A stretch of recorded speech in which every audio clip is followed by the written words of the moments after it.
সুধী দর্শকবৃন্দ, আপনাদের দেখা লাইক কমেন্ট বিভিন্ন কিছুর কারণে আমার আইডিটি মনিটাইজেশন হয়েছে। সামনের দিকে এভাবে যদি আপনারা আমার পাশে থাকেন এবং উৎসাহ দেন এবং লাইক কমেন্ট করেন, তাহলে হয়তো ফেসবুক কর্তৃপক্ষ থেকে কিছু পয়সা ইনকাম হতে পারে, যাতে করে আমার যাতায়াতের খরচটা হয়তো সাশ্রয় হবে। আশা করি সামনের দিকেও আপনারা আমার সাথে থাকবেন এবং আমি যাহা কিছু দেখি আপনারাও ওই দৃশ্যগুলো দেখবেন এবং উপভোগ করবেন। ধন্যবাদ, ভালো থাকবেন। ভাই, এটা কি মাছ? তেল্লা মাছ। এটা কোথায় পাওয়া যায়? এটা সাগরে পাওয়া যায়। কি রিজরে? বর্ষি দি। ও, বর্ষি দি। কি আদার দিয়ে? কি আদারে সেওয়া মাছ। সেওয়া মাছ। সেওয়া মাছ। এটা এখান থেকে কত দূরে যায়? এখান থেকে ধরেন প্রায় 20 কিলোমিটার দক্ষিণে যাইতে হয় সাগরে। 20 কিলোমিটার সাগরে যাইতে হয়। অর্থাৎ হাতিয়ার দক্ষিণ পাশে। হ্যাঁ, হাতিয়ার দক্ষিণ পাশে।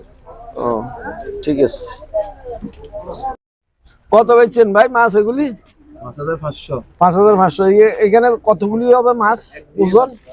এখানে একটাই 5500 টাকা বিক্রি হয়েছে। একটা কত কেজি হইব? এখানে 12 থেকে 15 কেজি। 15 কেজি। তাহলে কেজির দাম কত পড়বে? কেজি 270, 300 টাকার উপরে। আচ্ছা, এগুলি বেচবো কোন গানে? হাতিয়ে বেচবো? এটা কি গাগরা মাছ? এটা তো স্বাদ কম কেন? এটা স্বাদ মাছ।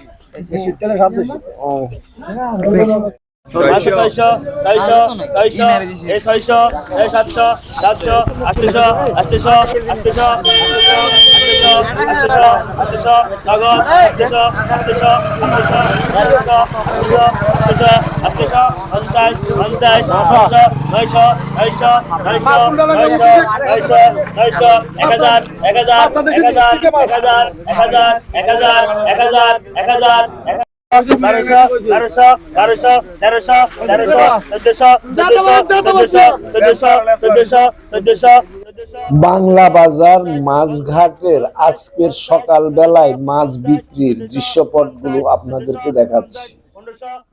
আশা করি আপনাদের দেখলে খুবই ভালো লাগবে। তার সাথে আমি অনুরোধ করব, ব্যক্তিগত প্রয়োজনে অথবা ব্যবসায়িক প্রয়োজনে যদি সম্ভব হয় এখান থেকে মাছ কিনে নিয়ে যাবেন। ব্যবসায়িক হলে লাভ হবে, ব্যক্তিগত হলো আপনার অর্থ সাশ্রয় হবে।